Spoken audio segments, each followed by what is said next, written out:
আজকে তো তার মোমো খাওয়ার ইচ্ছে হয়েছে আর আমিও তাকে টেস্টি টেস্টি করে মোমো বানিয়ে খাওয়ালাম। আজকে আমি বানাবো চিকেন মোমো। যদিও আজকে আমি ফার্স্ট টাইম চিকেন মোমো বানাচ্ছি।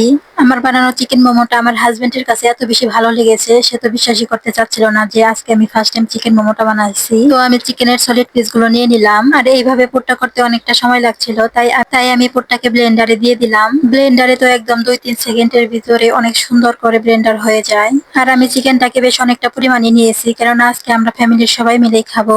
এরপর আমি সুন্দর করে পেঁয়াজ কাঁচামরিচ গুলোকে কেটে নিচ্ছিলাম চিকেন মোমোর পুরটা বানানোর জন্য। এখন তো আমি খুব অল্প সময়ের ভেতরে এই ব্লেন্ডারে চিকেনের পেস্টটা বানিয়ে ফেললাম। ফার্স্ট আমি পুরটাকে রেডি করে নেব। এভাবে মোমো বানালে মোমোটা খেতে অনেক বেশি মজা হয়।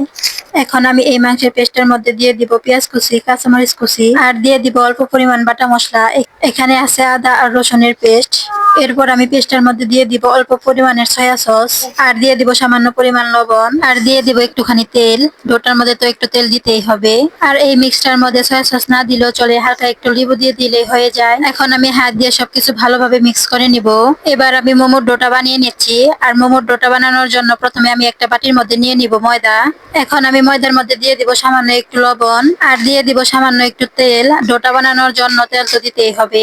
এখন লবণ, তেল, ময়দাকে একটু হাত দিয়ে মিক্স করে নিচ্ছি আর একটু পরে পানি অ্যাড করব। সত্যি কথা বলতে আমার কাছে এই ধরনের খাবার বাসায় বানিয়ে খেতে একটু বেশি ভালো লাগে, কেননা বাহিরের খাবার যে পরিমাণের দাম আর বাসারটা তো টেস্টও ভালো হয়। আর মোমো বানানো আহামরি তেমন ঝামেলাও কিন্তু নয়, আমার কাছে অনেক সহজ লাগে এইগুলো বানানো। এখন ডোটা ভালো করে মিক্স করে নিছি, তারপর একটু একটু করে লেচি বানিয়ে নিচ্ছি। একদম ছোট ছোট করে বেলে নিচ্ছি, একদম ছোট ছোট গোল গোল রুটির মতো শেপ হবে। আর এই রুটিটা একদম পাতলা হবে, মোটা হলে কিন্তু হবে না। মোটা হলে একদম খেতে মজাই হবে না। আমার রুটিটা বানানো তো একদম আঁকা পাকা হয়ে গেছে, কেউ কিন্তু আবার ভুল ধরো না। এরপর আমি রুটির ভিতরে দিয়ে দেবো পুর। পুরটা বড়া হয়ে গেলে এইভাবে আমি কুচি কুচি করে ভাঁজ করে নিয়ে এইভাবে চেপে নিচ্ছি। আজকে আমি ফার্স্ট টাইম মোমো বানাচ্ছি আর ফার্স্ট টাইম মোমো বানিয়ে এতটা সুন্দর হয়েছে, মাশাআল্লাহ, আমার কাছে কিন্তু ভালোই লাগছে।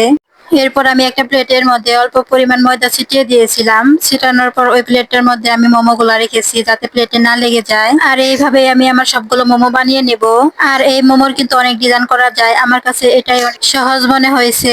আর এটা দেখতে অনেকটা সুন্দর লাগে আর অনেকটা গোল গোল হয়। চারপাশে কুচি কুচি করে একসাথে ধরে এভাবে চাপ দিলে এই শেপটা তৈরি হয়ে যায়। এভাবে আমি আস্তে আস্তে সবগুলো মোমো বানিয়ে নেব। এরপর আমি সবগুলো মোমো সেদ্ধ করার জন্য একটা পাতিলের মধ্যে বেশি করে পানি নিয়ে নিয়েছি।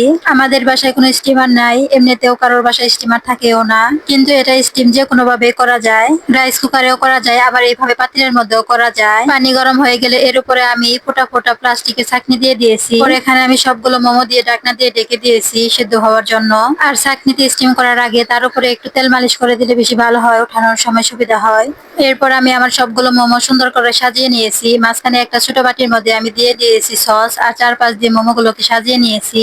আর এই সময় আমার হাজবেন্ড বাড়িতে ছিল না, তাই আমার মোমোগুলোকে সর্বপ্রথম আমার শ্বশুরকে দিয়ে টেস্ট করালাম। সে খেয়ে তো আমার অনেক বেশি প্রশংসাও করেছে। আর আমার হাজবেন্ড খেয়ে তো এটা বিশ্বাসই করতে চাচ্ছিল না যে এই মোমোটা আমি নিজের হাতে বাড়িতে তৈরি করেছি।